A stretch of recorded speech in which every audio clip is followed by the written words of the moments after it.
average Joe stays broke because he thinks that the primary purpose of money, like he thinks the way you get rich,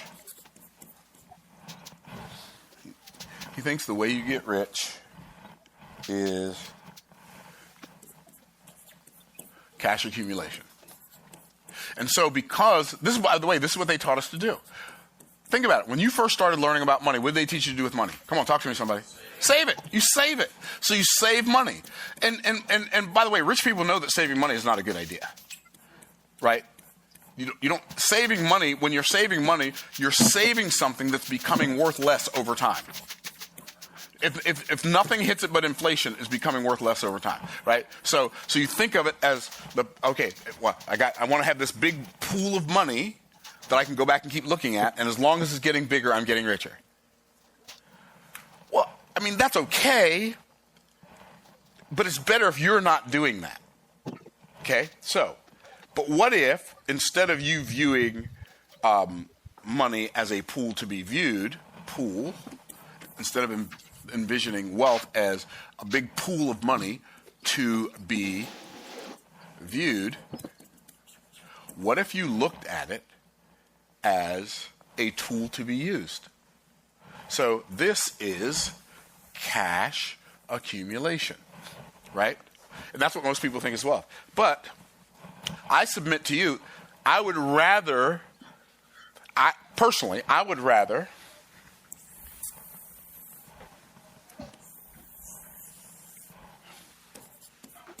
sure y'all can guess what that is. Lazy river. You're funny. Lazy river. See, there's one in every crowd, and today Ryan is both of them. Okay. So this is cash flow. Cash flow is infinitely more important than cash accumulation.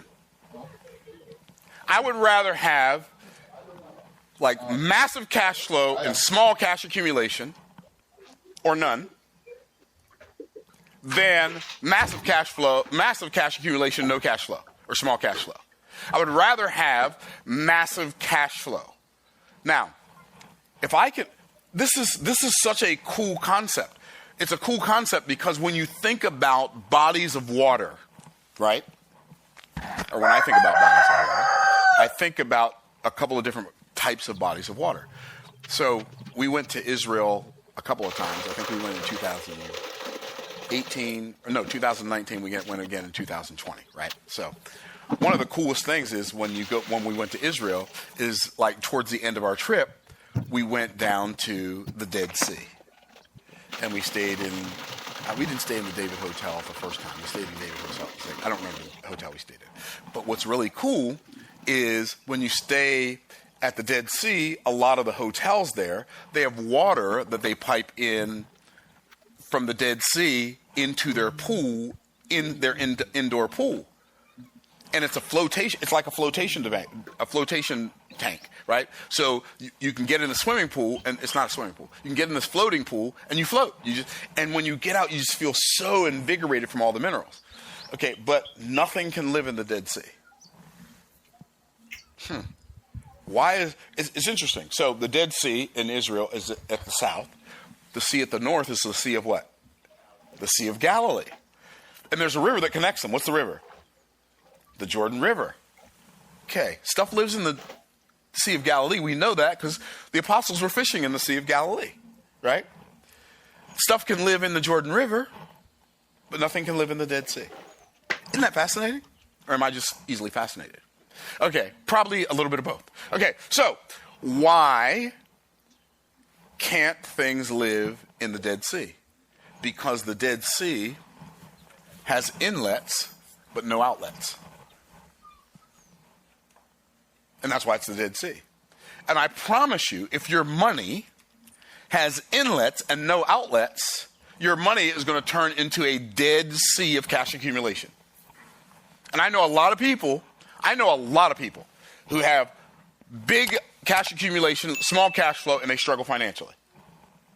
Why? Because all their money's tied up in a retirement account, or all their money's tied up for future use where they might or might not live long enough to use it. So cash flow is more valuable than cash accumulation. And if you can get cash flow and cash accumulation, that's better. But if I can figure out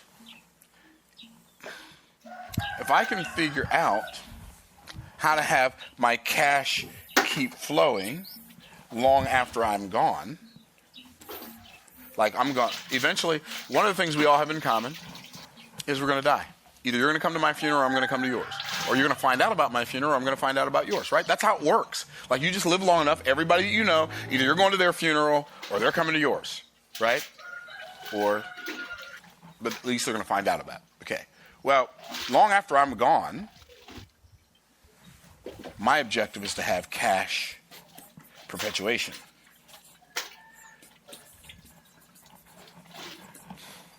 And my cash perpetuation is going to be determined by what I do with the cash flow and the cash accumulation while I'm still here. Because, without going into great detail, because I don't have time, definitely don't have time, without going into great detail,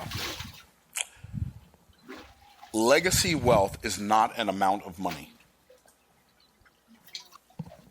We're going to create generational wealth. Generational wealth is not an amount of money. There have been plenty of families who've accumulated a bunch of money, and in less than 2 generations, it was all wiped out. Like millions, tens of millions, hundreds of millions of dollars. Just gone in 2 generations. Why? Because generational wealth is not an amount. Generational wealth is a system of cash perpetuation, where cash perpetuates and your cash flow perpetuates after you die. And you can, like all of us can set that up. How? Well, one, by having assets that income can follow. And the assets that income can follow while we're alive, and assets that income can follow even after we're gone. So I think about the fact that, I've self-published these books. When I'm gone, my family still has access to the funnel, the books. That cash flow keeps coming in. Why? Because it wasn't determined by something that I do every day. It's something that my cash flow from those assets is determined by something I did one day, not by something I do every day, right? And when I say one day, I mean a group of days, right? I've done it one time. But also, we can use life insurance for cash perpetuation. So I learned this concept from a guy named Garrett Gunderson. Garrett Gunderson wrote a book called What Would Billionaires Do? He wrote a bunch of books, Killing Sacred Cows. I don't know if any of you have ever read any of his books. But, I didn't learn it from him because I learned about life insurance back in the 80s, probably before Garrett Gunderson was born. But the concept that I'm talking about right now. Wealthy families that perpetuate wealth, one of the things that they do is they use life insurance for wealth perpetuation. For a couple of reasons. One, the death benefit of life insurance is not taxable, right? And so being insured, making sure you have life insurance on yourself and, hear me now, everyone in your family. Did I say that too fast? Making sure but I thought life insurance was income replacement insurance. That's one of the things it does. But you don't have to, but if you're serious and not just curious about creating wealth, one of the things that you would desire to do if you knew to desire to do it is to have life insurance on everybody in your family because you already know everybody in your family is going to die. That's not what we want to think about. So we think if we don't buy any life insurance, we don't think about it, then maybe they won't die. They're going to die anyway. So think about it. Get life insurance on yourself, get life insurance on your children, get life insurance on your spouse, and I mean significant life insurance. It's worth it. I don't sell life insurance, so nobody can accuse me of trying to make a sale. I don't sell life insurance. But I bought tons. Why? Because I want my wealth to perpetuate. What people don't realize is how someone in your immediate family dying affects you. They don't realize it until it happens. They don't realize how surreal it is, how energy draining it is, how distracting it is, how confusing it is, how surreal it is. And they feel like, well, if somebody dies, I'll just go back to work and blah, blah, blah, blah. Yeah, that's what you think you'll do because you haven't experienced it yet. You don't understand. You cannot conceive the level of distraction and the level of anguish that comes with that. And so having life insurance gives you the ability to step back from a minute. Now maybe going back to work is something that would be beneficial to you, but it depends on who you are. Maybe not. But wouldn't you rather have the choice, right? And while your children don't provide income, generally, right, they do provide a sense of significance and responsibility and purpose. And if one of your children dies, you're not I don't want to profit off my family's death. Okay. Right. I get that. So, but you don't want to necessarily have to go back to work when your family needs you to be there with them to support them because your family member died, their family member died also. And if you're the strong one, they need you. Y'all picking up what I'm putting down? Like, there are guys that have, like if you're a married man and you have a wife and children and you don't have life insurance, shame on you. You don't have, I shouldn't say shame on you, but do something about it. If you don't have life insurance because I don't want my wife to have all this money and then she goes marry somebody else and then this dude turns more money. Okay, right. But you want her to have to go find somebody else because you didn't take care of her.